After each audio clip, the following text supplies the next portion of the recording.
Good evening. Welcome to All You Can Eat Improv with Comedy Flops. I'm your host, Creme Fraiche. It's great to have you here. It's great to be doing a show for you. Tonight, we are supporting a great organization in our community. That's Unity House. And so, as we do every show, we put a donation link, make it available so that if you want to, you can help contribute to their cause. And I want to say, prior to the show, we've already raised $220 on their behalf. That's amazing. Thank you so very much. If you are new to the improv thing, maybe you're at Emerson College and you're watching it for the first time. And if you're not, then Hand Rations is in trouble. We do everything tonight entirely made up. We have a set list of games, but the suggestions will be culled from you, our audience. And so at the beginning of each game, I'll ask you for a suggestion.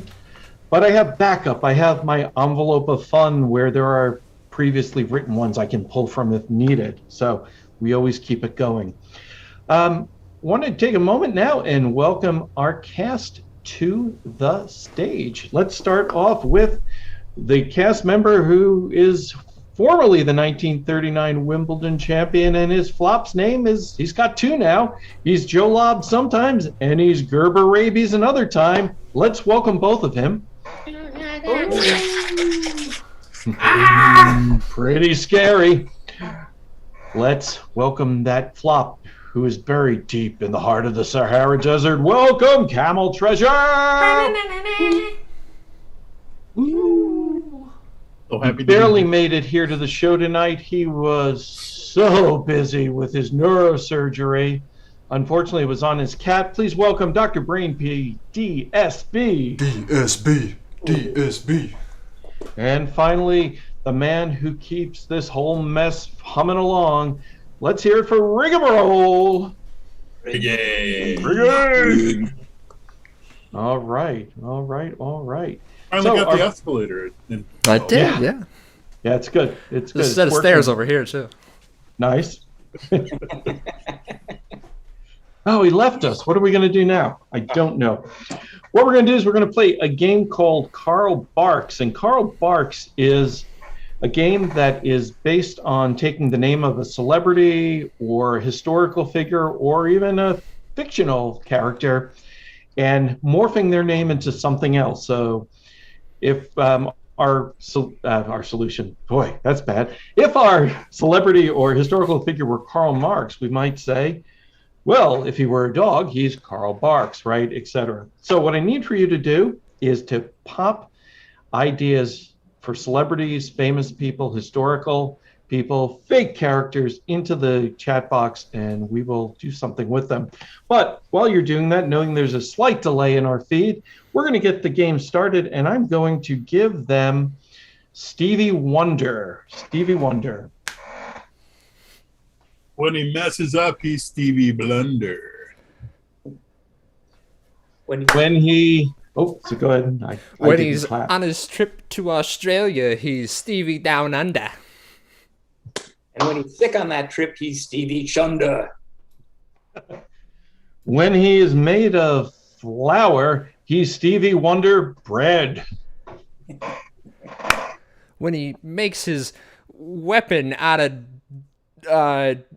mud, he's Stevie Gundert. When he's accompanied by lightning, he's Stevie Thunder. Oh, go on. No, you didn't clap. When he goes marauding, he's Stevie Plunder. When he tears the ground apart, he's Stevie Sunder. When he makes you feel just a little bit uncomfortable, he's Skeevy Wonder. All right, let's get. We've got some from our audience now. Let's go with Rod Stewart. Rod Stewart. When he's ushering you to your sleeping quarter, he's Pod Steward. Nice. When he's falling asleep in the middle of his concert, he's Nod Stewart. When he's feeling like a fish soup, he is Cod Stew. When he is doing something completely stupid, he's Clod Stewart. When he is wet next to his best friend Toad, he's Frog Dewart. That guy over there just can't remember his name. He thinks he's Todd Stewart. When he has stuff on his feet, he's Shod Stewart. When he's conning the old ladies, he's Fraud Stewart. When he's tripping over his feet, he's Claude Stewart. All right, let's get a new one. We have, thank you, Ancesty. We're going to go with Andrew Cuomo. Andrew Cuomo. Stole this from Trevor Noah, but he is a chromosexual.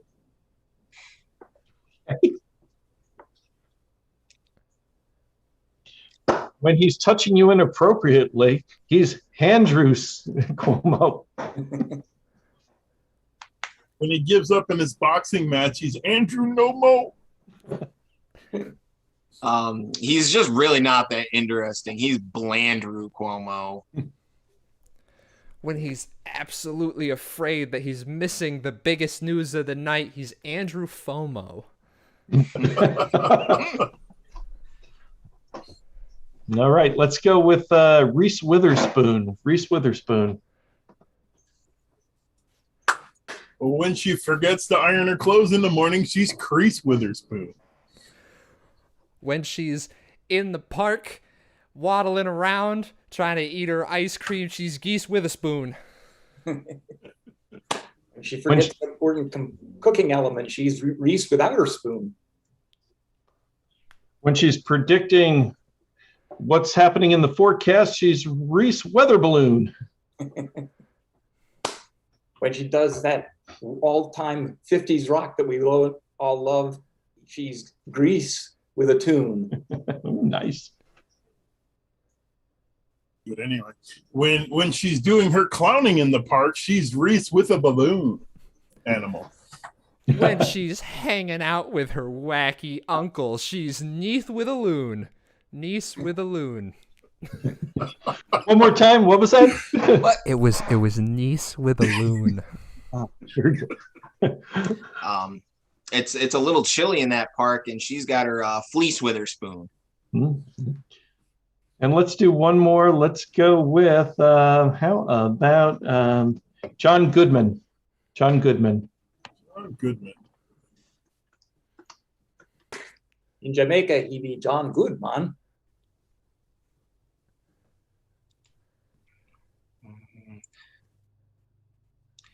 In his animated feature, he's Drawn Goodman. Mm. When he really believes in himself, he's John Goodman. When he's swimming in the ocean, he's Prawn Goodman. When he's hanging out on the porch and it's sort of a chilly night, he's Lawn Hood Man. When he's an obsequious waiter on a person of higher rank, he's Fawn Goodman. Any others? 3, 2, 1, and that's Karl Barks. That's Karl Barks. All right. Good. Nice job, Flops. So our next game, and we're starting to get some suggestions. Our next game is one we made up called Would I Lie to You? And how this game works is we're going to get a topic, and two flops, specifically Camel Treasure and Joe Lobb, are going to tell us about a 1 to 2 minute story based on that topic. And our job as the flops that aren't playing, and your job as the audience, is to tell us if you think the flop is lying or not. And points are awarded for fooling us, right? So let's see what suggestions you have. I see a couple of ones. I see ice cream. I see road trip. I'm going to choose ice cream. It's still kind of summer. So the first one will go to Joe Lobb, who will tell us his best ice cream story. You got about 2 minutes. Okay. One of our earliest pets in the family was a dog named Pixie Belle, and that got shortened to Wixie, who was quite aware of what's going on in the kitchen and quite sharp at picking up on any mistakes. For example, There was the time that my father was taking a whole box of Purity mocha chip ice cream, which is the best flavor in the world, out of the freezer, and it slipped out of his hand. Wixie, who was on the spot, pounced on it, ran into the living room, all the while chewing. She took the paper too. She wasn't discriminating. She just scarfed the whole thing down. And by the time Dad got there were just little dribbles of mocha chip ice cream that needed to be cleaned up. And she was fine for a while. And then about half an hour later, she sort of started walking around and kind of acting as if she were drunk. I think her liver took more of a hit than it could stand. So that's Wixie and the ice cream. And was she okay? Oh, she was fine. Yeah. Okay, yeah, we all wanted to know that, right? We don't want to hear that Wixie left us over this. Okay. Oh, we knew right away it wasn't brain freeze because Weimaraners don't have brains. Yeah, there you go. So, okay, we heard the tale of Wixie Lou. And now we're going to hear Camel Treasure's story, and we'll see if we can decide if he's lying or not. So when I was a wee one, we went on vacation. It was a big family vacation. It was, my immediate family, and then my uncles and their families and my cousins. And we ended up one day on this vacation at a beach. And the way the beach was laid out is you had the obviously the beach, the water. And then behind the beach was a nice tall hill. And on the top of that hill was a snack shop. And one of the things they had was ice cream. So my uncles, or several of my uncle, my aunt, whatever, decided we're all getting ice cream. They all went up. Now it's the middle of the summer, so the line is pretty much down the hill. So that it takes them 15-20 minutes to get the ice cream. They bring it down the hill to us. I grab mine and then promptly drop it in the sand. So they end up getting back in line, going back up, getting mine, and then I was not allowed to hold my ice cream. So whenever I wanted ice cream, I had to ask for it, and they would dip it down, and I would take some, and then they would take it back from me. Sad. Okay, so Joe Lobb and Camel Treasure have finished their stories, and so now, audience, it's your job to tell us in the chat if you think they're lying or telling the truth. So tell us both. Is Joe Lobb lying or not? And is Cam lying or not? And Flops, come on back on screen because we get to vote too. And I will tally the scores. So let me get the official scorecard in front of me here. There we go. All right. So while the votes come in from the audience, oh, well, we have our first vote. So let me start it. Wow. Okay. So Leathertown Gaming says you are both dirty liars. Hey, I showered. I take that back. Yeah. And Kara says Joe Lobb lying. But Cam, she thinks you're telling the truth, so that's good. And while this come in, let me ask Dr. Brainpee. Dr. Brainpee, what do you think about Joe Lobb? Is he lying or telling the truth? I think he's telling the truth. I should say that he's lying because I've gotten him wrong every single time. Okay. But I'm still sticking with truth. That came out too quick. Sticking with the truth. Okay, yeah. It seemed fluid, didn't it? What about Camel Treasure? Cam, I'm going to go with it's almost a half truth. No, I'm saying he's lying. I don't think it happened to him. I think it happened to one of his kids. Okay. So you're branding him a liar. Okay. I'm calling you a liar. Calling him a liar. All right, Rigamarole. What do you think about Joe Lobb's story? I just have one question for Joe Lobb. Was it store-bought ice cream? Where was this? What store was it? Oh, this was Purity, of course. It was Purity. Yeah. Okay. Joe Lobb, truth. I'm gonna go truth. Okay. And what about Cam? I'm gonna go with Brainpee all the way on this one, doubling down on everything Brainpee said. So lie. Yeah. Okay. All right. Aunt Zesty has weighed in on Joe Lobb. Aunt Zesty says you are a big fat liar. I beg your pardon. Well, she didn't say use those specific words, but okay. I'm paraphrasing for. That's okay then. Aunt Zesty and I have a connection. I feel like I know the intent behind the words. She hasn't weighed in on you yet, Cam. So while we wait to see if Ancestry has a vote on your story, I'll vote, and I will say, Joe Lobb, I believe you. I feel that story. I think the dog's name was very specific and it felt truthful. I can see how animal nicknames more from their real names. And having a dog who is the biggest mooch in the world. That's right, Zoe, I'm talking about you, the Chiweenie, right here. I believe that story. Now, Camel Treasure, on the other hand, told a great story. I mean, I loved that story. And I want to believe it. I do want to believe that that story happened to Camel Treasure. But Camel Treasure's lying his ass off. That did not happen to Camel Treasure. It may have happened to his kids. He's a great storyteller, but I know he majored in writing. And so therefore, he might have written that for a class.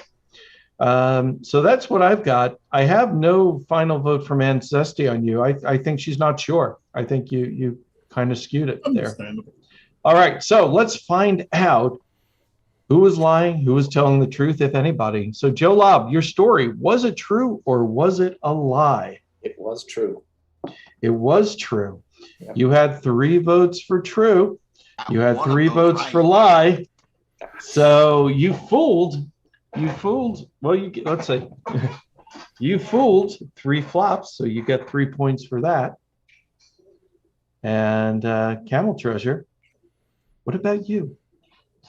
My story was absolutely true.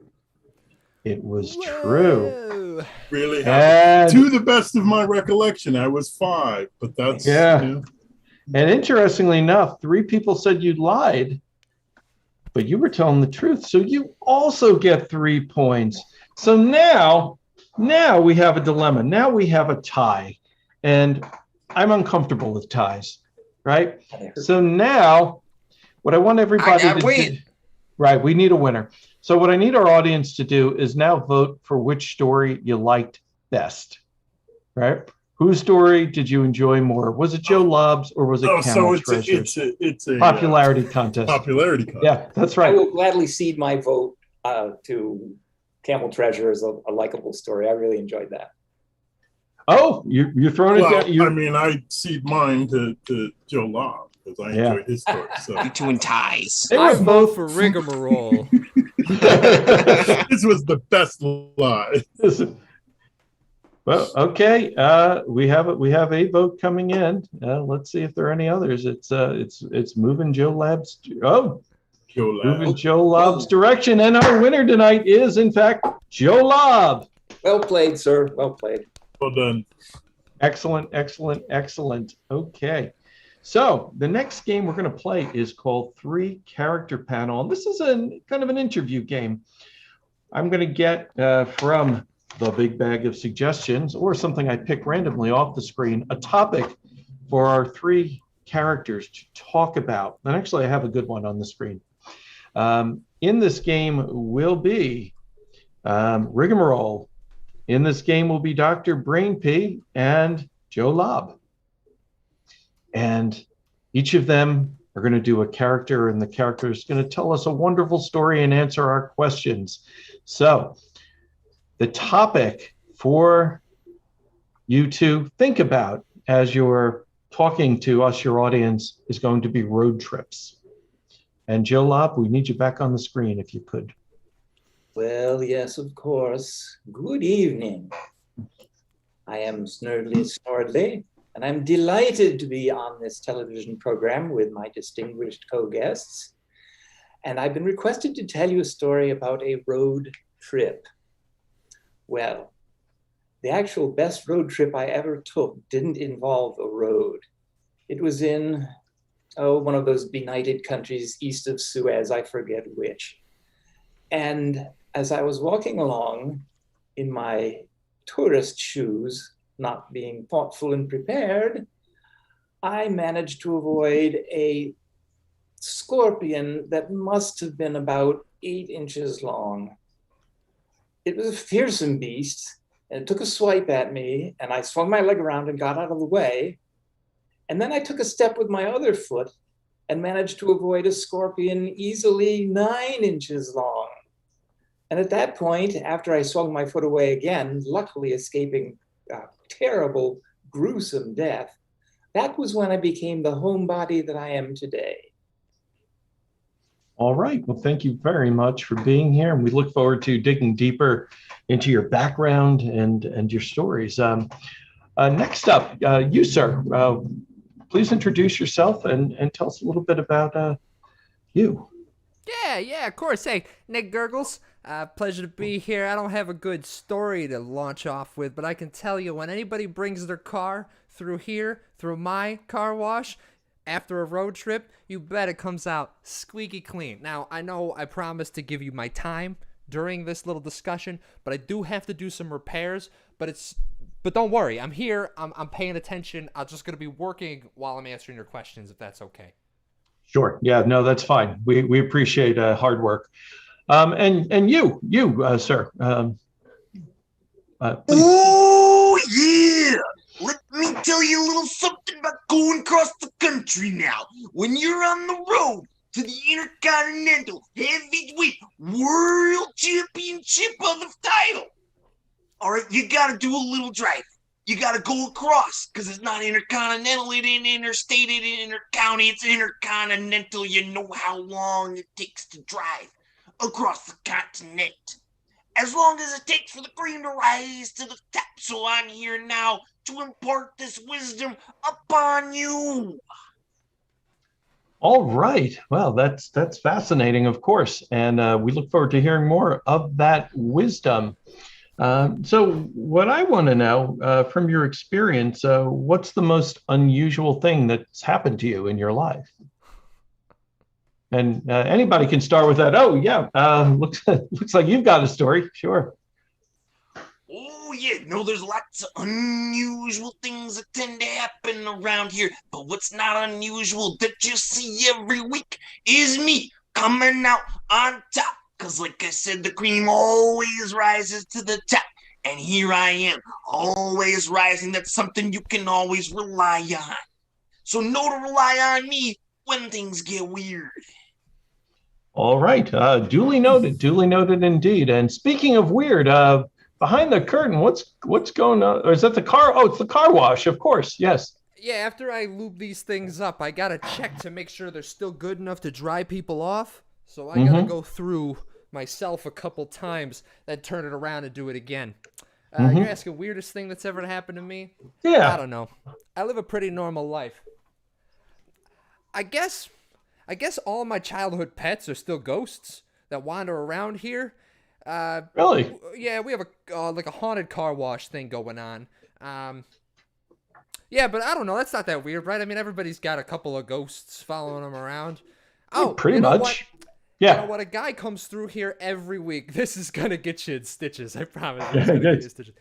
Can't wait. Every week, the guy comes through here. He gets a sandwich across the street, and then he gets his car washed. Isn't that crazy? He gets a sandwich and he comes through here. People are strange, right? It's crazy, people are right? strange. Yeah. Definitely. Yeah. And what's the weirdest thing that's ever happened to you, Snerdley? I would say the weirdest thing that's happened to me is being invited on this show. I mean, on my tax form, it says decayed, decadent, formerly British aristocrat, and that certainly isn't a very popular occupation. We don't judge here. Oh, okay. Well, that's very nice of you. I do have a word of advice for my car wash colleague. Monetize that ghost thing. You will rake in the bucks even more than you are already. Really? People want to see mundane ghosts? Yes, trust me. We have thousands of castles in Britain that are haunted by a single spirit, a tribe of spirits, a dancing troupe of spirits. You name it, we've got it. Also, for those British tourists, I don't know if your car has right or left-handed drive on it, but maybe a right-hand drive would be a good thing to install also. Good to know.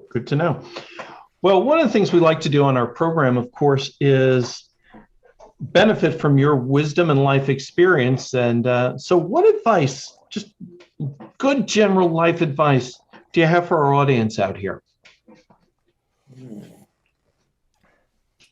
Be born to rich parents and don't be afraid to spend every single penny that they have. I see. I see. I got one piece of advice, and I think it's good advice. I'm going to test it out while I'm giving it to you. Spring for the wax. Whatever it goes for, spring for it. Trust me. Keep your car clean. Keep your coat nice and shiny. Keeps your ghost dog visible at all times so you don't accidentally run over him again. Oh, sorry, ghost dog. Ooh. Sorry about that. Anyways, yeah. Ooh, that looks bad. Spring for the wax. Spring for the wax. Okay, wonderful. Yeah. What advice do you have? Oh, I got a little advice for anybody out there trying to take down the champ. You better come hard, because there's only one way you're gonna do it.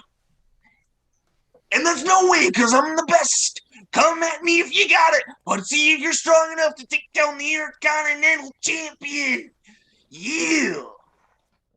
All right. Well, I want to thank our three guests for being here today. Thank you for sharing your insights with us, your wisdom. And, gosh, I feel like we're all just a little bit better people for you being here. So thank you so very, very much. Pleasure. All right. That was three characters. So for our next game, we're going to play another old favorite called Pledge Drive. And this is a game for Joe, Lobb, and Camel Treasure, who are going to host the Pledge Drive. And they're going to have clue givers who are going to be Rigamarole and Dr. Brainpee. So how this game works is our hosts of the Pledge Drive are going to offer you wonderful prizes if you just donate to the cause. The problem is they don't know what those prizes are. And so our clue givers, without the use of words, of course, are going to try and, through mime, help them out a little bit. And so to get ready for this, I asked you for adjectives and nouns, and you gave me some great ones. I am going to send them to our clue givers, but of course, our hosts won't know what they are. And I'm going to ask them to turn off their feeds because I will share them with you, our audience, because it's more fun if you know, right? Turn off All right. feeds. Oh, sorry. Yep. All right. So, all right. Riggy, I'm going to send them to you first, and then I'll send them to Dr. Brainpee. DSB. Let's see. So many good choices. All right, here's the first one. Sending the first one to you, Riggy. Dr. Brainpee, I'm sending it to you. And the second one coming at you in a moment. And that's going to be, let me think. Oh, gosh, they are good.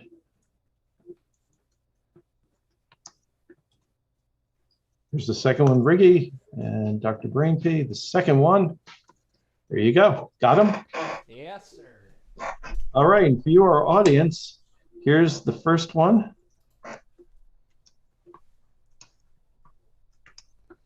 All right. Now you know. Oh, wait. Say them out loud. They can't hear you anyways. Oh, they can't? Oh, okay. Well, in that case, the two things that are being offered tonight on the Pledge Drive are creepy soup and a slippery broom. All right, let's see that Pledge Drive. Come back. So what's my back? So Camel Treasure, and here we go. So we'll have one pair on the screen, and then when I clap, you'll switch. Okay, so it'll be Joe, Lobb and Dr. Brainpee. Let's see it. Good evening, everyone, and thank you so much for tuning in to the annual Toenail Fungus Telethon. Do you know how many people across the world are suffering from the untold horror of toenail fungus? Not only is it ugly and smelly, but it looks bad and it makes you want to keep your shoes on all the time, and it's summertime. So what do you do when you go to the beach? Do you take off your Birkenstocks and socks? Problem there. Could either commit a fashion faux pas or be held up to the ridicule of all your friends. Now, as part of the entertainment tonight, we have not been given the information as to what prizes you will get if you contribute generously to this cause. So part of your fun will be watching us dance and writhe in agony, trying to figure out what this cause may be. What the prizes may be. We know what the cause is. It's toenail fungus. I just said that, didn't I? Okay, so scary, creepy. It's Ding. Switch.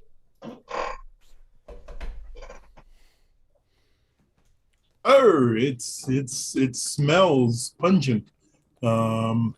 It's soup. It's ice cream. Ding. So, and we'd like to thank Purity for donating so much to our ice cream stores. But that's not all you get. That's for the mere $100 level. For the $200 level, you are going to get something that is going to knock your socks off. And that's a good thing if you're applying toenail fungus. It's a rope. It keeps coming. It's like a waterfall. It keeps pouring down. It's slippery. Oh, ding! And switch. I don't know what happened, but I'm excited. It looks like he is shoveling, sweeping. He is sweeping. He's mopping. He's cleaning. It is a broom, a dustpan. You got it. So please, Great, yes, guys. do help us out. And this toenail fungus thing is an epidemic. And give. Yes, and thank you everyone for not taking stapler. Oh, it's right. there. So that was the quickest pledge drive we've ever played in our Truth's history. Joe Lobb is that's right. Joe Lobb is referencing the longest pledge drive we ever played, which I think clocked in at something like 36 minutes because nobody could get stapler. But, For the love of God, it's improv. That's why we do it. So nice job, gentlemen. Nice job indeed. And thank you to our audience for those great suggestions. And so for this next game, we're going to play an old one that we do both virtually and in person called Love Letters. And so in the chat box, put in an historical time period, and the two flops in this game, which will be Dr. Brainpee and Rigamarole, they're going to be lovers who are separated by distance, and all they can do are write these heartfelt letters to each other. And so let's see what suggestions we have. I have Do It Again. It's not really a time period, but next time, however, we do this game, and I'm not the one in it, I am going to say the private messages between that flop and the other flop during the other game. I am gonna put that as one of them next time. Okay. All right. Well, I don't have suggestions, so I'm going to instead pull from the envelope of fun. And okay, I have a time period for you. It is colonial times. Colonial times. So our scene is going to take place in colonial times. You might want to check the chat, John. Yeah. A time period where you play the game again. Time period where you play that again. Yeah. We're going to go colonial times.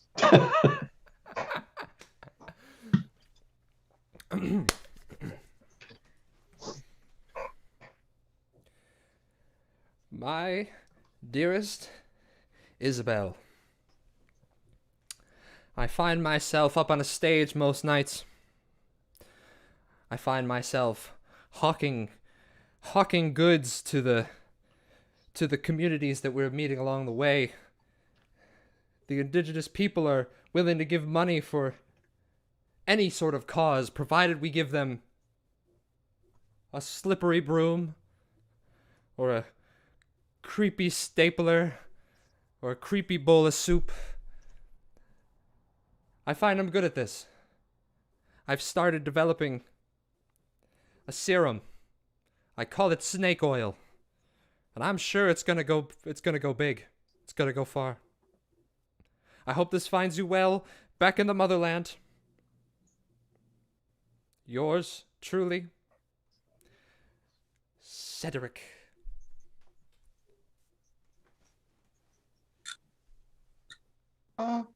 Dearest Cedric, I'm so glad to hear that your background in sales is paying off. I bet this serum is good, will work well, cure all ailments.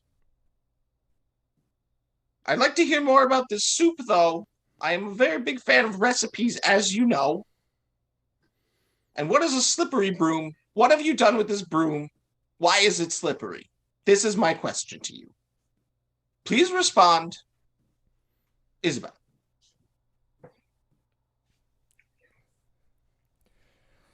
Darling Isabel, I almost didn't know it was you, for you did not sign your name.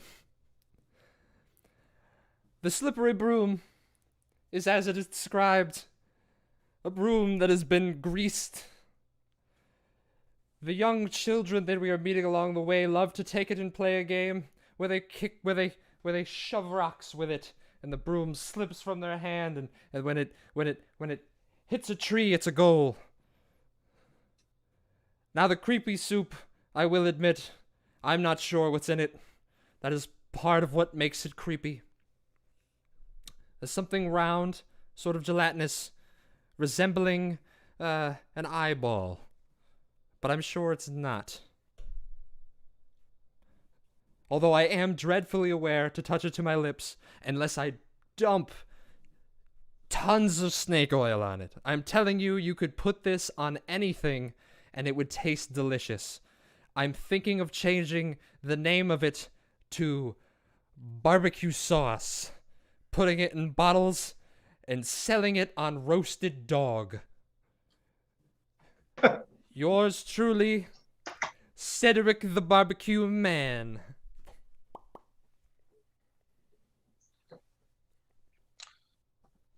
Cedric the Barbecue Man.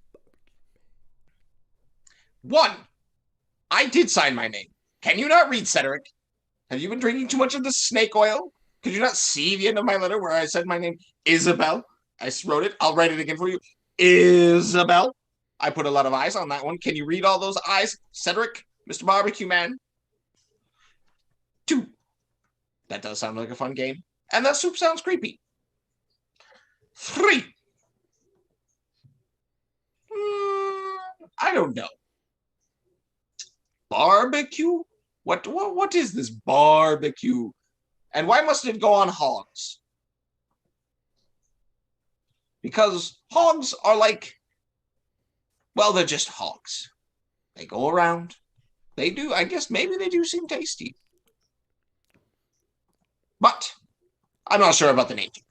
Snake oil is something you can really wrap your head around. Why, what is it? Is it a snake? Is it an oil? Is it from a snake or is it for a snake? I don't know. You should really work on your marketing, Cedric. Isabel. See, look, I wrote it again. I hope you see this one. Dearest Isabel, I fear this may be my last letter to you. For not only have I, but the natives that I have joined, we've all gained over 75 pounds. This invention of mine, the barbecue sauce, may have given us a blessed time together, but it has also cursed us to early obesity and perhaps death. I tell you the truth, Isabel. I did love you once, and it was true. But I would sell you and our 6 kids for a bottle of this barbecue sauce.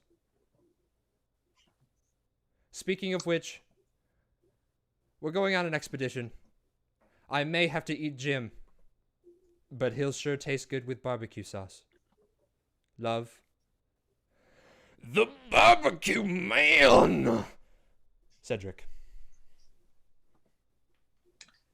Well, Mr. Barbecue Man, I'll let you know. Have fun on your expedition. I have learned to forge your signature, and now our banks are in my name. So,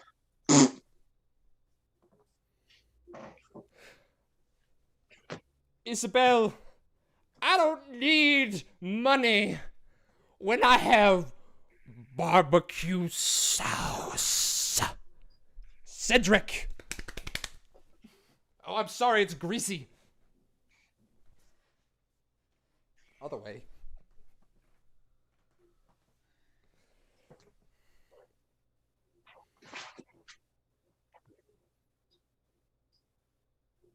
You pass me that pigeon. I'm hungry. And scene. All right. That was love letters. Very disturbing love letters. All right. Let's see here. Well, Flops, I have exciting news for you. News. Turns out pigeons was the magic word of the week, and you know what that means.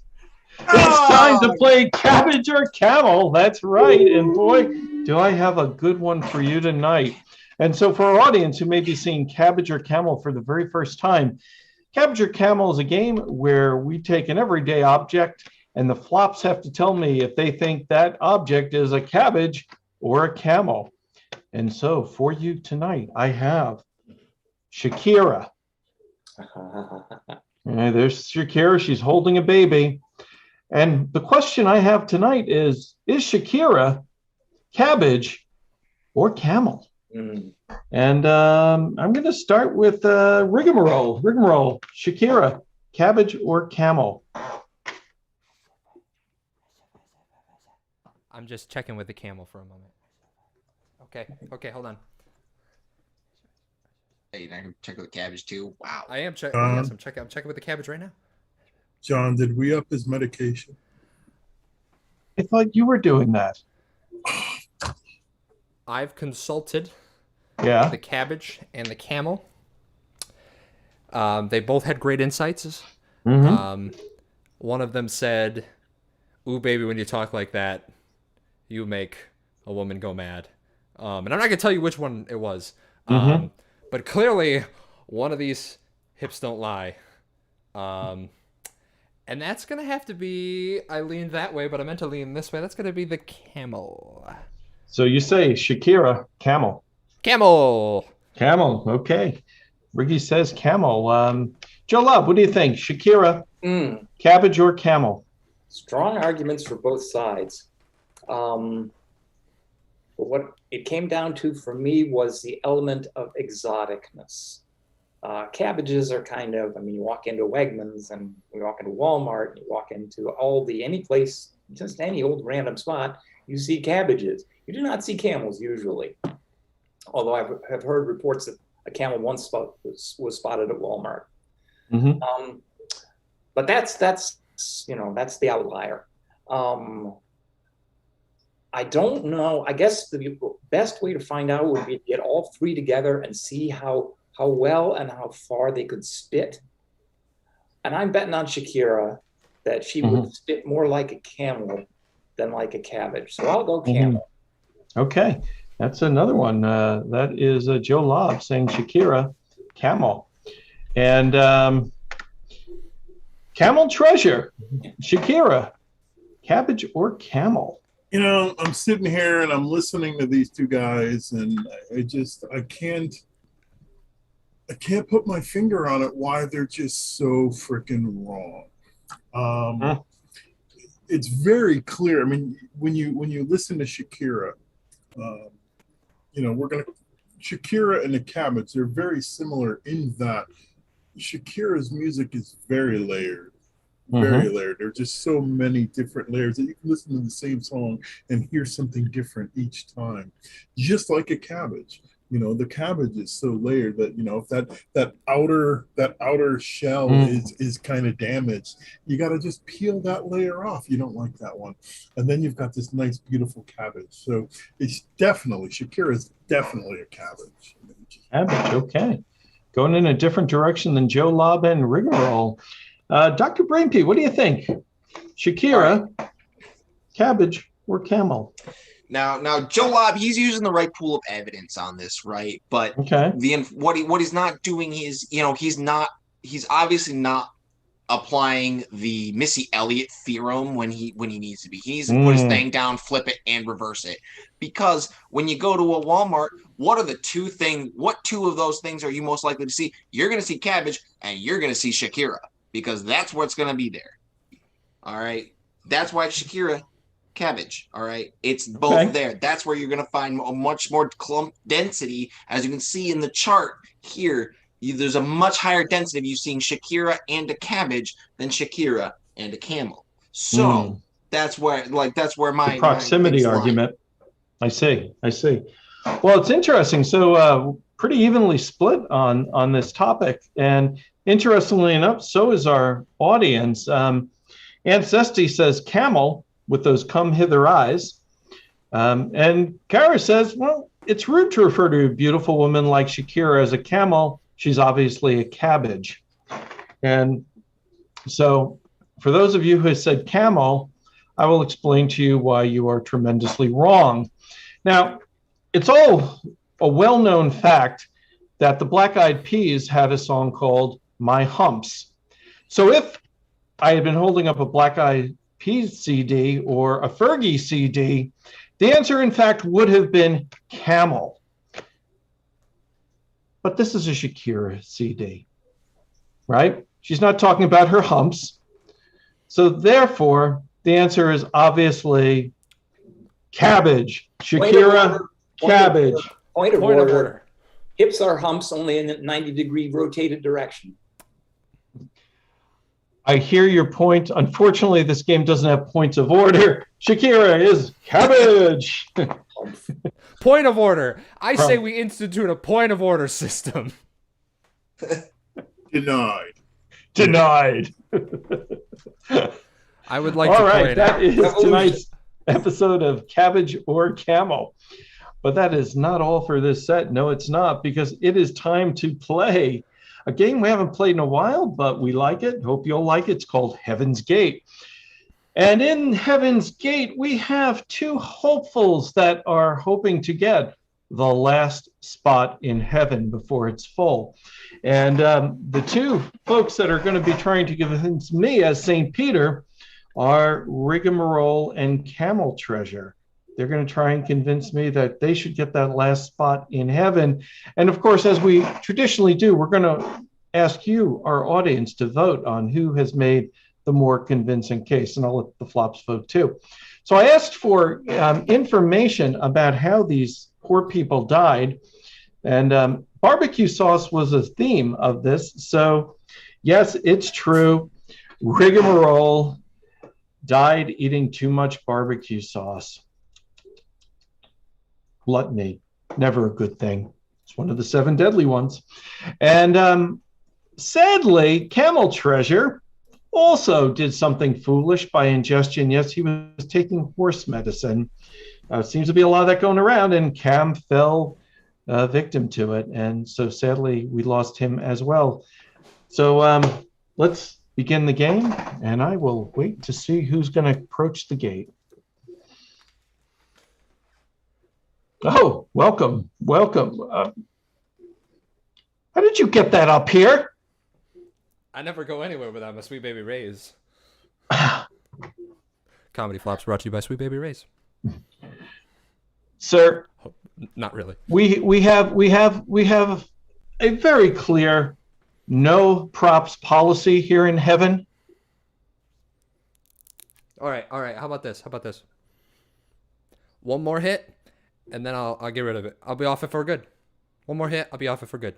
Fine. Take your one more hit. But if you mess up, you've made my job a lot easier, because, I can just pull the lever and send you straight down. So that's good for me. So while you're pissing around with that, yes, you, sir, you are here, I suppose, to come in as well. And we only have, gosh, I'm sorry to tell you this, we've only got one more spot.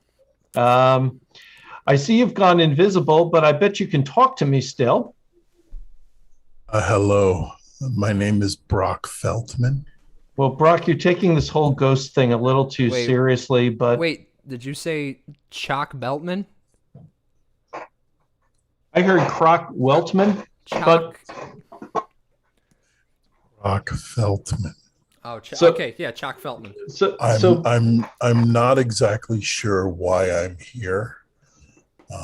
Well, Brock, I can clear that up for you. You're dead. See, Brock, when you take horse enemas, they're going to kill you. They're made for horses, right? They're much, much bigger than human enemas. And the worst part is, Brock, you put it at the wrong end.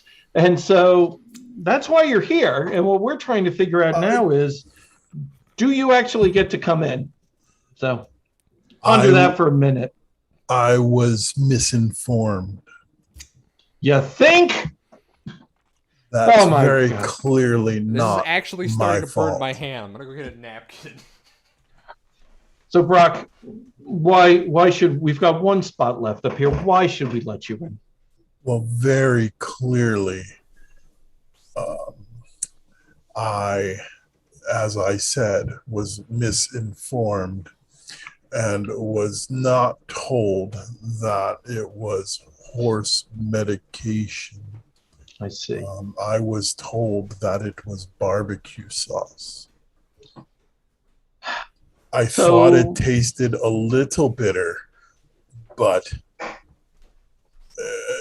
who am I to critique someone's homemade barbecue sauce? Brock Feldman. You know, Nick Brock, Beltman? you know, when you taste something, Brock, and it doesn't taste right, it's generally traditional not to eat the whole damn thing. Wait, did you just take another hit of that barbecue sauce? I will send your ass right to hell right now. No. See, we had different definitions of what a hit was. You thought I was just that what I did in my hand was a hit. That wasn't the same thing. I'm doing a spoon. This is a hit. When I like 6 or 7 of these spoons is a hit. No, you know, lying is the first thing that will get you sent straight to hell up here. Yeah, and you're lying if you're saying that my hand is a hit. Birdman. That's Saint Birdman to you. So go talk. Why should I give you the last spot? Me? You don't even seem like you want to be here. Why should No, I? I want to be here. I totally want to No, be I here. think I should give it to Crotch I Leldman. would like to. No, I did everything in my power. Chip Crockman? I did everything in my power during this pandemic to ensure the health of myself and my neighbors. I ate tub after tub of barbecue sauce to avoid getting COVID. And I did that for everybody, including you, Bird guy. yeah. Well, let's just look at your envelope and see what it says in here.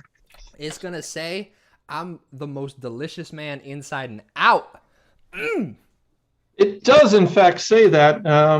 But it said that when you went to get your barbecue sauce, you went to the store without a mask and you got COVID and thought you could cure it with barbecue sauce. That's why you're here. You're an idiot.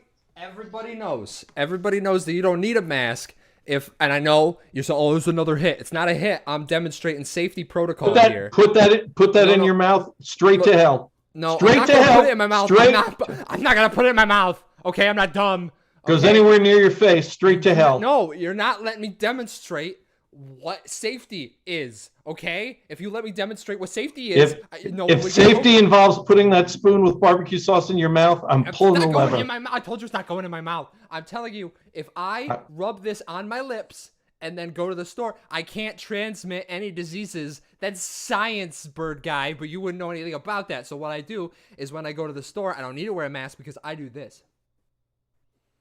And then You lick those lips? I'm not going to lick them. It's I put it on my lips as well. Are you kidding me? No, Brock that's Meldman? Brock Feldman. Check your list. I also heard, but I didn't try, that barbecue sauce works best when it's in your nostrils. That's how it keeps COVID out. That would really burn all the COVID out. So that's it. Burn the COVID. I am tremendously disappointed in both of you. And in fact, I'm not sure either of you belong in this place. I need some help. Ezekiel, Sir Ephraim, can you come on here and help me with these morons? Glad to. What seems to be the problem? These morons killed themselves with just stupidity. This guy gets COVID and tries to treat it with barbecue sauce. And this guy here takes a horse enema and puts it on the wrong end, thinking it's barbecue sauce. I've got one spot left. I don't know if either of these clowns should get it. Sir Ephraim, would you come here, please? I need your input too. Good God, heaven isn't what it used to be. How about we have an auction? Tell me more. Well, since there's only one spot left and the vestry furnishings are getting a little bit tatty, it might be able to solve both problems at once. The two bid against each other, their most valued possession. You select what that is. You accept possession of that valued possession. We use it to fix up the vestry, and the donor, or I should say the vendor, gets that one spot left in heaven. The other one, he can just go to hell. I like it conceptually, but they're dead. So, what did they bring with them? This guy was invisible half the time. This guy has a spoon and sauce and frankly, a real problem. I understand your dilemma. I will concede my spot to Barbecue Man if he shows us how the barbecue sauce works in the nostrils. Well, it's mighty sporting. Now, you realize that means you're probably minimally going to purgatory. I accept my fate. Okay. I didn't see him do it, did you? Do what? Put the barbecue sauce. It is not strong. I think that's the expectation. I win. I put the barbecue sauce in my nostrils. I think God would accept that. Okay. I do. Agreed. There's some on the spoon. You can see it. Oh yeah, I see that. Okay. Okay. I feel like we're gonna need a close-up. Okay, it is now. I feel like God would want a finger right up there. I don't know. Okay, good so far. Yeah, pretty good. That is for feeding me horse tranquilizer barbecue. Well, I think he's demonstrated he wants it. No, I'm not convinced. Okay, Ezekiel, what do you think? What do you need? Well, to use a phrase that someone else brought here, full penetration. Brock Feltman concurs. Okay. This is all on your head, or soon to be in your head. All right. I moved the camera a little bit. Okay. Or you could go to hell, and I will take the spot. Okay. I would like to point out that I've been told multiple times not to dump any more barbecue sauce out of this, and there's no more on the spoon. Surely a connoisseur such as you has many, many, many, many more bottles of barbecue sauce lying I have around. to go get another. No, the other one's actual hot. It's actually spicy. I'm not going to get another bottle. I will. Well, Oh, I just started. No. Sucks to suck. Well, Okay, here we go. Look at that. Okay, the barbecue sauce is fully, it's on my finger. You can see it. It's out my nose. I win. The game is over. I feel like you have proven your devotion to the Lord. What is happening? What's Goodbye, Brock Meldman. Brock Feltman? Congratulations, you get the last spot in heaven. I deserve it. By the way, I'm really sorry to tell you this, but barbecue sauce was actually an invention of the devil. God, we don't have any of it up here. So What? yeah, I got the last bottle. Probably should have chosen hell. I got the last bottle. I'm gonna be everybody's friend. Boom. Okay. And scene. So, everybody come on screen. Let's give Rigamarole a serious raise the roof for doing that and tremendous commitment to character. You okay? It I am hurts, but so I'm okay. sorry. Okay. I am so sorry. So, to give We all know where Riggy this is going. to give Riggy a break to wash, let's take a 5-minute break and give Riggy a moment. This will give us a chance to get a drink and you, our audience, to get a drink. When we come back, we're going to play World's Worst. So start populating the chat with occupations you'd like to see the very worst of. Okay, and we'll be back in a couple of minutes.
All right, we're back for the second set. And Rigamarole, how you doing out there? You okay? Yeah, I'm just announcing my retirement from the flops. No. Oh no, we drove Rigamarole away. What will we do? Seriously, commitment to character. I'm is just what saying. Improv is about. Hand rations would have never let this happen to me. I think that's true, but she's not here. I don't think that's true. Yeah. Should have probably handed you the bottle, right? All right, it's time to play World's Worst. This is an all-play game, of course, and so I asked our audience for occupations that they'd like to see us portray the very worst person in the world at that particular occupation. Feel free to keep putting them in the chat, but we're going to start with some suggestions from Ancestry, and they are weird and wonderful. So the first one, we'll warm up with World's Worst Barista. World's Worst Barista. World's Worst Barista.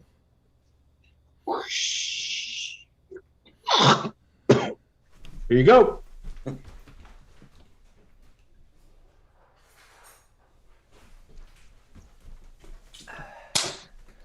Sorry, since this liqueur is from Colombia, we only take Colombian money.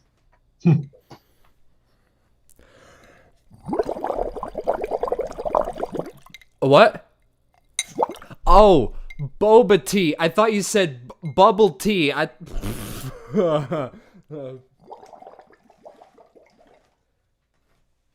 World's worst barista.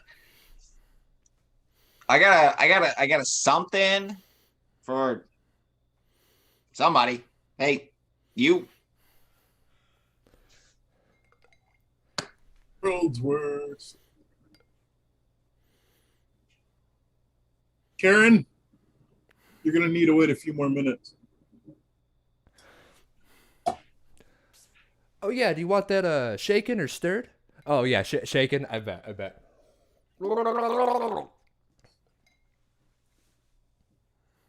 World's Worst Barista. Yeah, I'm sorry, we're all out of that special civet coffee, but I processed these beans in my colon, so you should be good. I'm sorry, did you say your name was Bill Feldstein? Feldman. Nick Trickman? No, the milk's great. I gave it the sniff test. Okay, let's do a new one. How about this is specific. Casino bartender. So if you want to just do bartender, that's okay too. But if you want to, raise your game and do casino bartender, by all means. You want sex on the beach? All right, let's go. Gosh, I'm so drunk. I think I see 186 of you, but get the hell out of here. Do you want to know the real reason they call it a screwdriver? You want a slippery nipple? Okay. Hey, you leave a good tip, I'll teach you how to count cards. My advice? Bet it all on black, but tip your bartender first. My advice? Buck the trends. Take a hit on 20. I take my tips in chips so I can go right to the blackjack table afterward. Okay, let's get another one. Oh, you got one? Oh no, I don't. All right. It wasn't that good on second thought. So Okay. So You want we're me to going to take go. my shirt off? Okay. All right. We're going to go now with World's Worst Snake Milker. World's Worst Snake Milker. now, any snake's an otter when you look at it. Oh, no, got him facing the wrong direction. Oh, I'm sorry, John. I thought you were a snake. That came out. Oh, I didn't think it through again. I'm I announcing my think that was true. That's the retirement. point of the whole joke. Announce my retirement. World's worst. That's going to be clip of the week.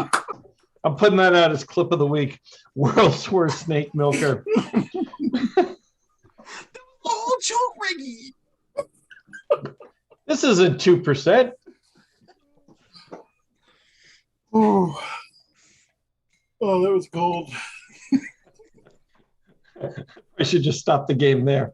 World's worst chocolate sculpture artist. Oh, I'm sorry, John. I thought you were a chocolate sculpture.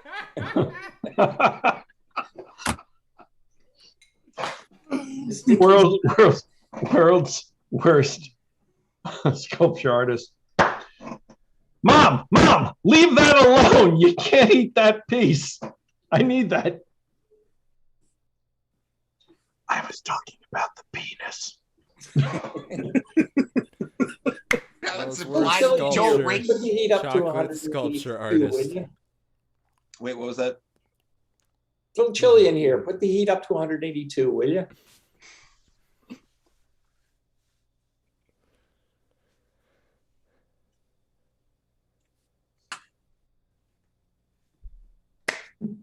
I'm not sure how far out to the side Hitler's mustache went.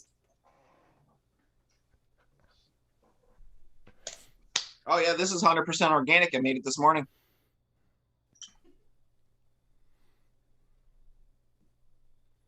My sculptures put the Coke back in cocoa.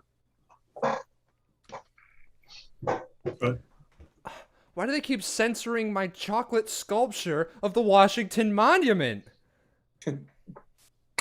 Oh, you want a chocolate sculpture? Okay. All right. Oh, let me see. One more. World's worst bank teller. Hi, I'm Dr. Brainpee. Hello, welcome to my regular job. Well, what's become my regular job again? Was that You're like, I don't know, we're Anthony? gonna promote you, but no. We need you. We need. Oh no, by we need you, I mean we need a body over there just to like kind of be there. So, good luck. Yeah, Cam. That's one for you, one for me. I was One gonna for do that you, exact- two for me. No, they never told me what I'm supposed to tell anybody. They call me a teller, but what do I tell and who do I tell it to? Oh, well, first day blues.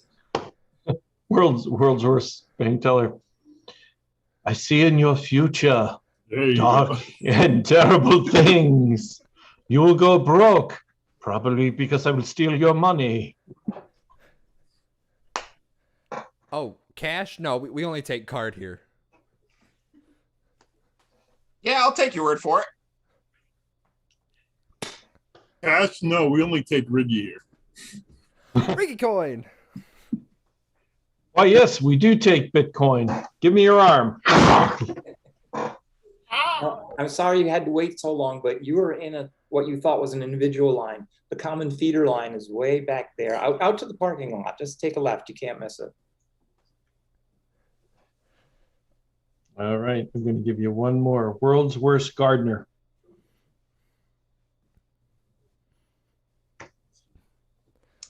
Yep, that's this is a garden.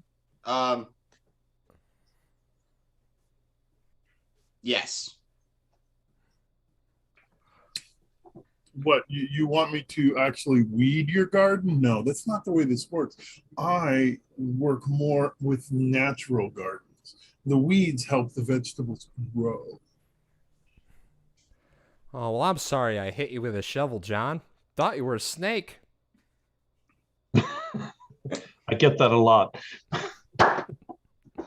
World's worst gardener. Well, you see, the dead bodies provide a lot of the nutrients that make the tomatoes much, much riper, and that's why we farm in the cemetery.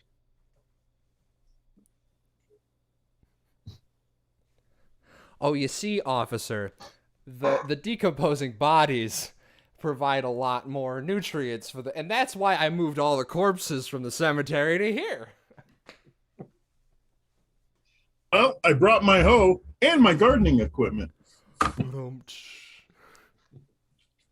Now Now you see, officer. No. This is the ideal spot for eco growing right here in this strip.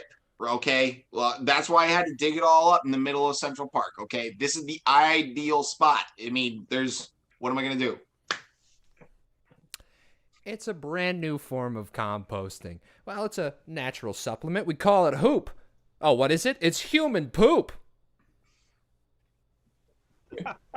And scene. I'm going to end on that one because that one was particularly funny. All right. Our next game is called Pardon. And poop. Got that all weekend. This is a game for Joe, Lobb, and Rigamarole. And how this game works is they're going to do a two-person scene for you. And in that scene, when someone's talking, the other person can say back to them, pardon? And the person who said the line will have to repeat it, but change it in some weird way. All right. And so to inspire their scene, let's look in the envelope of fun. And to inspire your scene is a trip to the space station. Trip to the space station. Let's see it. You ever been up there before? First time. You? Me too. I'm a little nervous. It's a long way down there. Just look at how tiny the Earth looks. Yeah. I don't think I've ever been that fast before. Even at simulations, I don't think it quite got me to that speed. Pardon? I've watched all of them, all the takeoffs, all the feeds. Oh. Did it help? No, it did not prepare me for that. Well, it's a moment of truth any minute now. We should be docking soon. Pardon? The moment of truth should be approaching soon. We might be hocking up our dinner in a minute because with the gravity not being there and then being there. Oh, my dinner's already on the back wall. Oh. So what's going to be your job up there anyway? I'll confess something to you. I'm a stowaway. What are the odds? Guess what I am? Engineer? Nope. Another stowaway. That makes sense, because why would they let anyone else sit here with the boxes, right? Those boxes are important. Pardon? Those boxes look foreign. Yeah. I think we launched with a couple of Russians, and there's the Americans there, the Canadians box right here. Help me pry it open. I'm sure there's poutine in it. Could be. Oh. Are you in the mood for Tim Hortons? Pardon? No poutine. Just a bunch of milk cartons. Ugh. Yeah, I'll pass. It's all dry. Anybody exotic, like any Kazakhs or,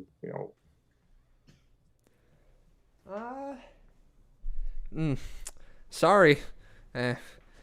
Closest we got is American, but like weird American. You know what I'm talking about. That could be almost anything. Exactly. Why don't you open that one? I'm going to get to the Russian food, see what they got. Yeah, I think rather than open it, I should nail it shut. Pardon? I think without too much wasting time, I should nail that shut so he doesn't get a cut at us. Ooh, you're right. We don't know what kind of alien life form has already seeped its way into the vessel. Slowly. If we got aboard, what else could get aboard? Yeah, exactly. Security was kind of awful, wasn't it? I know. They gave me one of these spacesuits when I walked on the platform. Nice. I had to steal mine. Oh, that's why yours doesn't fit. I see. Yeah, I was going to ask if you did they fit it to you, but I guess they did. They did. I got the right size and everything. Well, aren't you just the luckiest person ever? I am. Quick, they're opening the doors. Okay, look spacey. I'm jumping in the Canadian box. All right. I'll try to bluff them. Don't let them think I'm food. First concern. Pardon? I think they'll learn Learn what? that you're not food. I don't want them to learn I'm not food. I want them to see me and know I'm not food. All right, If they learn, it's too late. All right. It'll be a short tutorial. No tutorial, no bites, no licks, and a taste, maybe a kiss. Close that damn door. Pardon? I wish you'd stop talking some more. You want me to keep talking? No, I'm afraid they'll no. find me if I do. Pardon? You want me to keep talking? I can't talk when I'm trying to take a poo. Oh, that box is getting nailed shut too. End scene. Box is full of hoop. Hoop. Yes. Hoop. Space station needs poop as well. Yes. Everybody needs hoop. They just Mrs. don't know Gumby it is yet. giving me looks because As she should. we may have written hoop into a script when we were in college, and she wants credit for the joke. She wants credit. Yep. That's fair. That's fair. Yeah. Hey. Okay. So I asked our audience for our next game. Our next game is called Foreign Movie Dub, and this is a game for Dr. Brainpee and me. We're going to be the actors. We are going to be in a foreign movie, so you're not going to hear our dialogue, but you'll see, of course, our movements. And the dubbers for this film, to translate it for our American audience, will be Camel, Treasure, and Joe Lobb. And the title of this film is, of course, that great Italian classic from the 60s, Barbecue Nostrils. So we're going to see a scene from Barbecue Nostrils. And let's see it.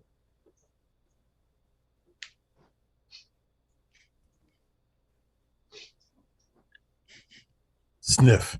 Sniff. Yeah, that's more like it.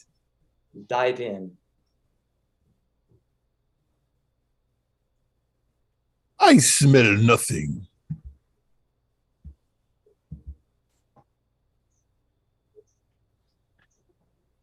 You think you smell me?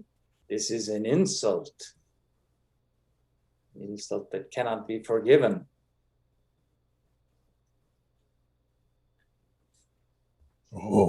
Oh, I smell rage. Oh, Well, you're not. oh yeah.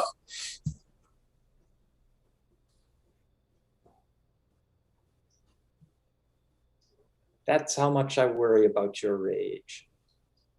Just that little bit of skin I just picked off the side of my nose. That's how much it bothers me. You know how many bodyguards I've got? Your bodyguards mean nothing to me. One is all it'll take. One. Well, that's actually true, because everybody knows that you're the clumsiest gun in town. Me? Yeah. Clumsy? Oh, I'm glad you see the humor. well. Oh, I tell you. I'm just, look at my cat. Look at it. This is what I think of you, sir. Well, I don't know. I hear you take care of your cats pretty well. Well, you know, I'm a cat person, and whenever I pick up,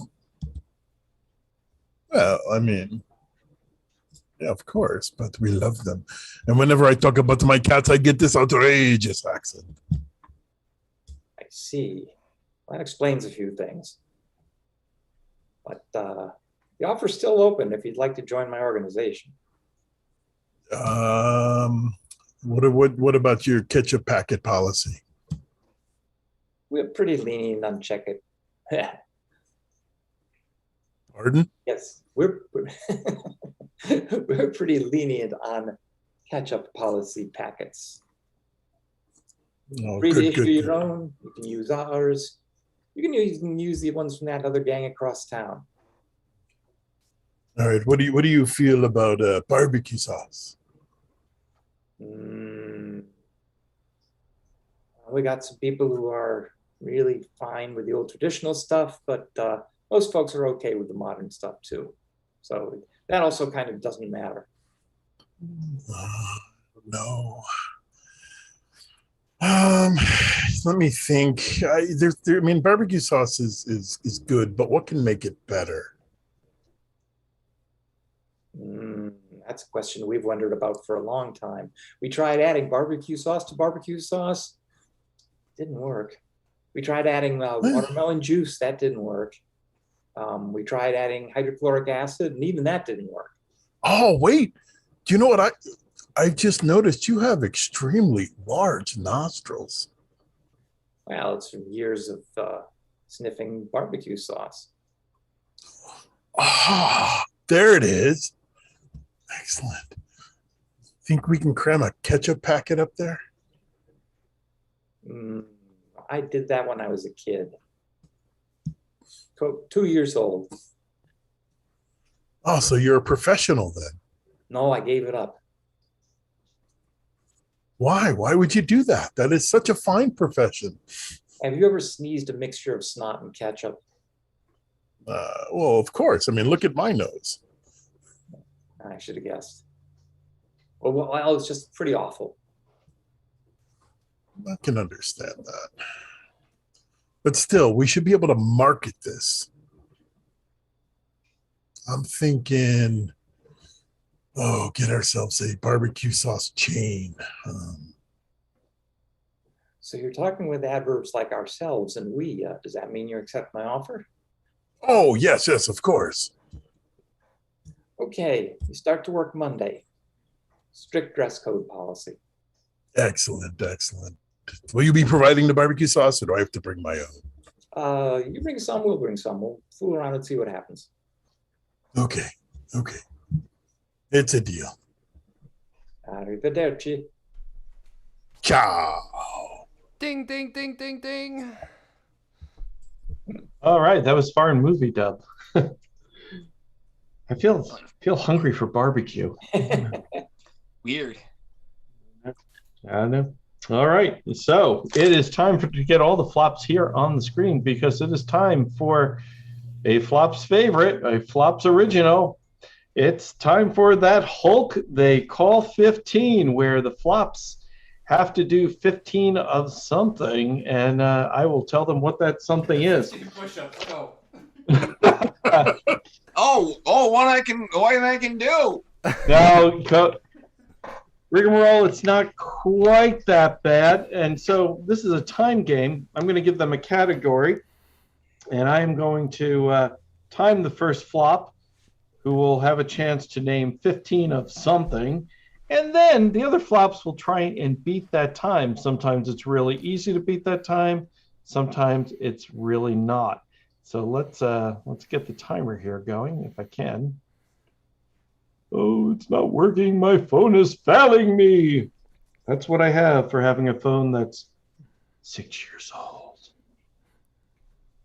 So sad. There we go. Well, actually, the phone company checks your age before you get a phone. If you're older than 45, they go, we got to make this not work as well. So we're gonna go with an age joke there, are we?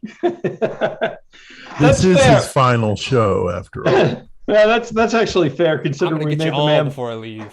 Yeah, considering we made him put barbecue sauce up his nose, I feel like that's a fair cop. No, we did not make him do anything. No. For the legal record of the recording, we did not make him do anything. No, definitely, certainly not. All right, so Somebody help me. Riggy, Get back in your box. because you had to dig the deepest, literally up your nostril, in this show, I'm going to give you're going to be the pace setter for this game. 15 minutes. Yeah, you get 15 hours. So For tonight's That Hole They Call 15, Riggy, I want you to name 15 things you can find in the ocean. And I'll start the time when you name the first one. All right. Ready? Yep. A rock, some water, a fish, another fish, a shark, a dolphin, a whale, a killer whale, a coral. No more sea creatures. Okay, I'll take coral. A kelp. No more sea creatures. A boat. Some pee that I left there when I was a kid. Some fish poop. A bunch of recycled trash. A bunch of stuff that was supposed to get recycled. Some cans. And a pencil that got thrown in the trash and then went out to the. Okay, you're done. 31 seconds. Nicely done. Wow. Rigamarole. Nicely done. So, Joe Lobb, you're up next. You have to beat 31 seconds, 15 things you might find in the ocean, starting whenever you name the first one. Rubber ducks, a CD, the Titanic, the stairway on the Titanic, faults, geographic faults, magma, undersea volcanoes, moray eels, fishing lines, fishing nets, possibly, no, I'm drawing a blank. Time. Okay. I'm sorry, you got 10. It was a good effort, but not enough to unseat Rigamarole, which brings us to Dr. Brainpee. 15 things you'd find in the ocean, starting whenever you name your first one. All right. Cape Cod, the archipelago of Hawaii, crabs, flounder, great white sharks, a plastic bottle, a island the size of Texas made of trash, the U.S. naval warships, bubbles, underwater volcanoes, anglerfish, that ever looming presence of fear that you just get when you look out and you can't see the bottom, that weird salty taste that you get that you can't see but it's there, and then some kid in an inner tube, and boogie board. Time, very close. You almost did it. 34 seconds. You did well. But you didn't beat Rigamarole from the chat. Yeah. Is Cape Cod in the ocean though? It goes out in the ocean. It's gray area. In the ocean though. It's a fair question. The ocean, the whole continent's in the weren't ocean, there, but it's surrounded. That space would be filled with ocean. Yeah. I hate to break it to you, but we're 70% water. It's a fair question, but he didn't beat you, so it's okay. I would say I'm a lake. I'm not an ocean. I'm a lake, you know. Mm-hmm. You're a lake. I'm a puddle. Okay, well, whatever you're all drips for sure. And so, thank you for that old 50s dad joke. So, Camel Treasure. Yes. 15 things you might find in the ocean. The mark to beat is 31 seconds. Can you do it? Let's find out. Ready? All right. So we're gonna go with shark. We're gonna go with octopus, nautilus, algae, pirates, shipwrecks, and then we've got some Cthulhu. Crap. Crap is one. Count it. Crap. Is one. My swim shorts from 1997. Okay. Flip-flops for sure. Gallons of sunscreen, just billions of gallons. Rocks, sand, pebbles. I'm sorry, it was really close. 32 seconds. You were on a roll. I thought you were going to do it. I did. I really believed in you, but you failed, which makes Rigamarole our winner. Woo. And I Very didn't nice. even cheat that time.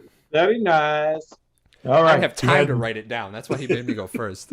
That is right. That is exactly why I made you go first. And you crushed it. See? All right. So all's forgiven with the barbecue sauce. Bygones. So I'll decide when that's done. I was gonna say it's not really your call, John.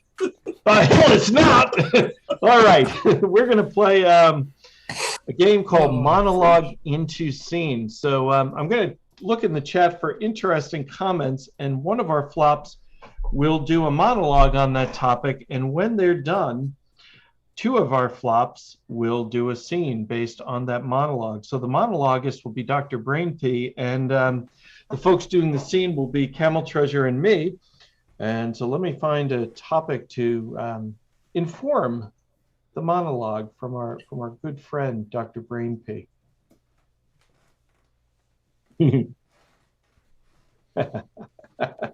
This is evil, and I'm going to do it.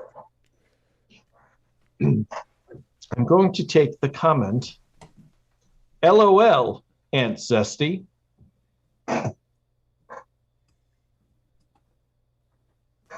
All right, LOL, Aunt Zesty, because we're laughing out loud on this one. I mean, what can you say besides a good LOL? Now, who's doing this scene again? Oh, there's just so many things you can say about Aunt Zesty.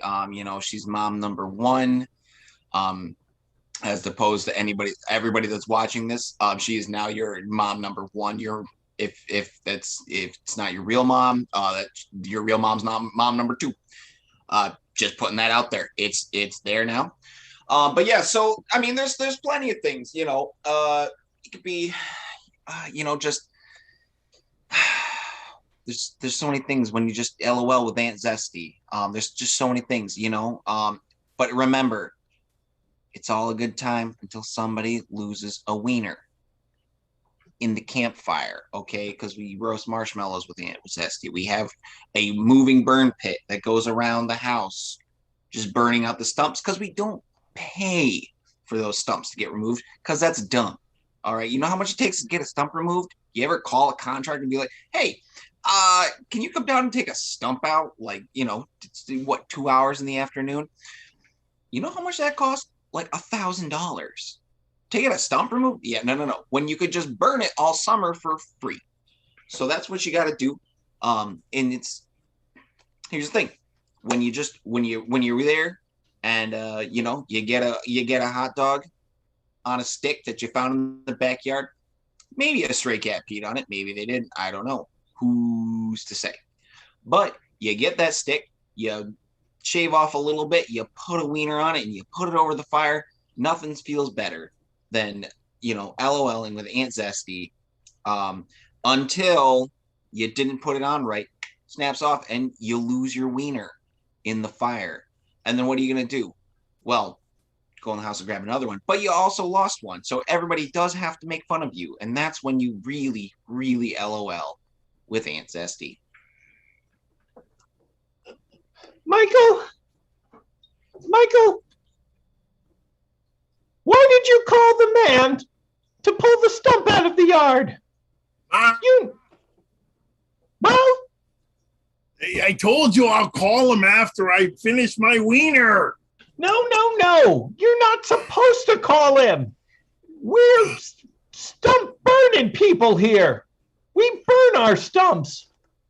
Ma, you're confusing me. Come on, I'm having problems with my wiener here. Michael, I've told you many times not to take your wiener out in public. Ah, now my wiener fell. Oh, take your wiener up off the floor. Fine. Find a stick, Michael. Find a stick, for God's sakes. I will light the stump. Let me get the lighter fluid. All right, I got my stick, Ma. Stand back. Oh! Ma, that's a big fire. Yes. Now, Michael, be careful. Don't burn your wiener in the fire. I'll do my best, Ma. Michael, did you check to see if a cat peed on that stick before you put your wiener on it? No, Ma, I don't usually check anything before I do anything with my wiener. How many times do I have to tell you, Michael, you have to lick the stick first to make sure that the cat didn't pee on it? Licking sticks is so 1978. It's like with pet Michael, rocks. In 1978, you never heard of a kid dying from licking a stick with cat pee. But today, I'll tell you here about. I read the internet. LOL, Ma. The internet.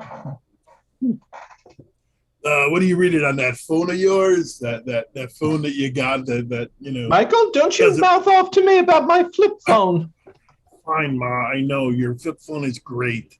Yes, yes, it is. Now hold on, my wiener's They gave burning. it to me as a retirement gift. Ma, what do you think? Does my wiener look good? Would you eat my wiener, Ma? Michael, I wouldn't touch your wiener if a genie popped out of it. All right, so it's done then. Perfect. Excellent. Michael, be careful. You're going to drop it in the fire. Shh. Gonna make it oh, God, my wiener fell again. I told you, Michael. I told you. Ma! How many times must I tell you not to drop your wiener in the fire? Now look, it's all burned up and gross. Ma, can I have your marshmallows? Oh, now you want my marshmallows. You can't even take care of your own wiener. Now you want my marshmallows. That seems grossly inappropriate, Michael. You want to lick it before I put your marshmallow on it? Yes, fine. No cat peed on that one. The dog, perhaps, but not a cat. Thanks, Ma. There. You know, Michael, someday we're going to look back on this and LOL over it. Wow, Mom. No one says LOL. They say la, Mom. Fine, lol. Don't catch your face on fire, for God's sakes. Ma, I learned my lesson. I don't gargle alcohol anymore like that. It's a shame. It was one of your better talents, son. You have any graham crackers, Ma? Yeah. Oh, thank you. The stump seems to be going out. Do we got another stump we can put on there? No, but we could chop down some trees and try again tomorrow. Oh, fine. All right. It's time for your bedtime anyway, Michael. Pick up your burnt wiener and go to bed. Don't mommy. Children these days.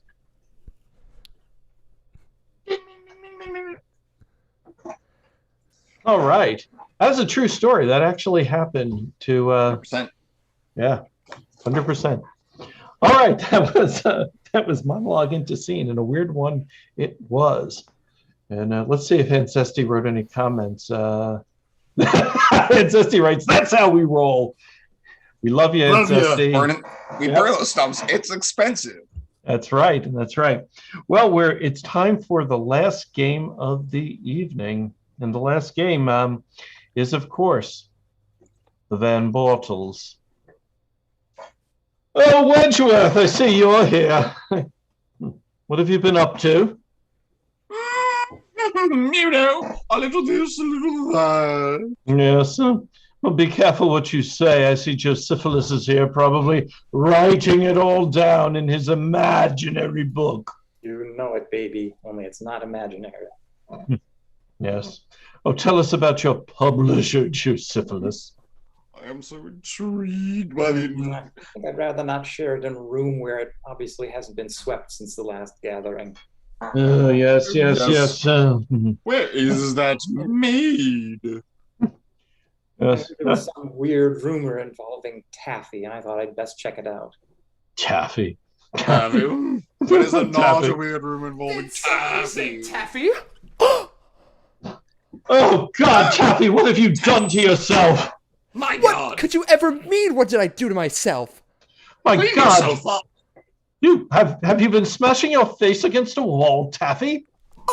No, I just put myself in an older man's body. Is that barbecue sauce I smell? What is that, Taffy? Yeah, it's barbecue sauce. I happen to know that my raccoon husband loves barbecue sauce out of a grown man's beard, okay? Oh, God, I think I'm going to be sick. Cedric, where's your head, for God's sakes, man? Oh, He's forgotten it is is. his usual. body out again? Oh, why does he let that thing loose? Well, if seven. I had even known that he more. was going to take his head off, I would have taken his body. Oh, Taffy, honest to God. I don't know what to do with you. I mean, you were insufferable before, but now you're in a body of a man and possibly more insufferable. What will the Van Bortles think of this? I heard the Van Bortles are actually 100% on board with me possessing another human body with my soul. Oh, God. Wedgeworth, please talk some sense into her if you can. I doubt it's possible, but both from your own skill level and her ability to comprehend it, but still try. Taffy. When will you learn this is not the way to immortality? Well, I would like you to tell me what the way to immortality is then. It's not burying your old body in the garden, that's for sure. I wondered what that was as I was coming up the steps. Oh no, that's not my body. That's a body I tried with before. My body is in a trash can on 6th Avenue. Oh, Cedric, you've brought your head this time. Point of order. Has anybody seen my body? It's been here, but it got away from me. Cedric, I keep That's telling you. obvious, Cedric. Oh, I finally got it back from the shop, and now it's done run off. What was wrong with it? I saw some of the children from the table chasing it along the patio. No, children, do not chase my body. Get back here. Oh, Taffy, do we really need your gossip from the children's table? Gossip? It's not gossip when it's the biggest news in town. Fine, what is your news, Taffy? Not only have I possessed the body of an older man, but each of the children have selected a body of their own from among the staff and pets of the Van Bortle family. Oh, God. I really feel we should have had her killed at birth, Wedgeworth. Why didn't we do that again? No, I know, Josephus. Yes, Oh, what a Josephus is right. shame. Little Dylan had chosen your body, Cedric. Little Dylan is a little squirrel. Oh, I'm so glad he was able to catch one. Oh, it finally feels so great to be back. I Taffy, honestly, what the heck happened to you? I've already explained it. Wedgeworth wouldn't give me his body. Josephus wouldn't give me his. So I took one from the staff. Which, I mean, is still a good point. I was never giving you my body. I can't believe I have to call the ghost exterminator again to root everything out. It's not like a stump that we can just burn out. No, it's true, Wedgeworth. No. You know, We deal with Wedgeworth, this with a professional. could you, this professional, perhaps just put Taffy in her raccoon husband's body? Oh, that. No, I have that a is not phone possible call to because make. then I won't be able to spend time with my raccoon husband. Oh, I disagree, Taffy. I disagree totally. I think you would spend all of the time with your raccoon husband, and you would stop with your childish nonsense. The Van Bortles Childish certainly nonsense? won't approve. Yes, Taffy, childhood nonsense. I'll have you know it is not nonsense to be the king, former queen, now king of the kids' table, where I'm headed back to now with Dylan, who's a squirrel, Charles, who's a chipmunk, Marcus, who is the guy who did the linens on floor 3, and Susie, who I think is staying in her own body, but I think we could convince her to perhaps become a swan. Goodbye! Yes, farewell, Taffy. Oh, God, that was A lot that long. horrible. Did you get all that, Josephus? I actually think you should publish that. Oh, it will hit the #1 spot on the list in 2 weeks. I'm beginning to I've think that everything. Taffy isn't all together. Well, we know that for some Yes.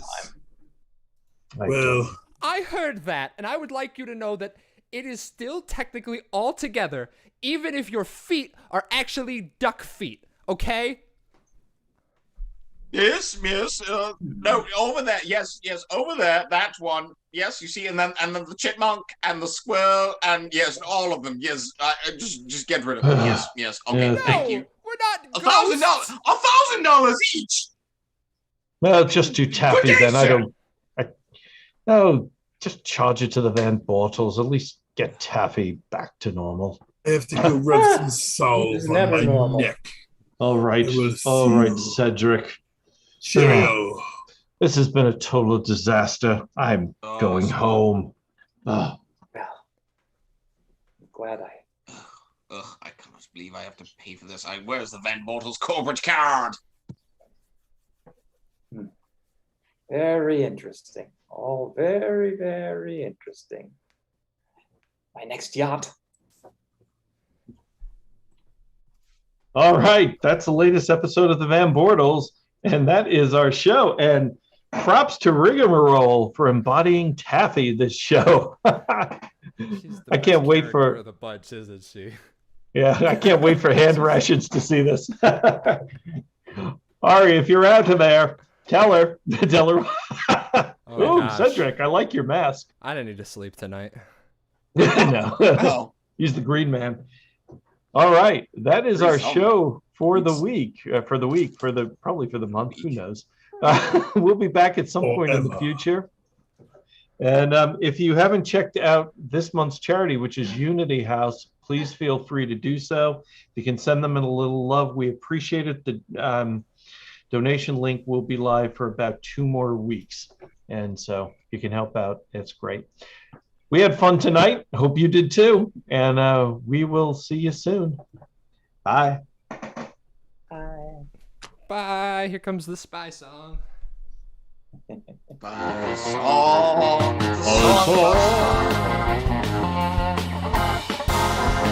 Oh,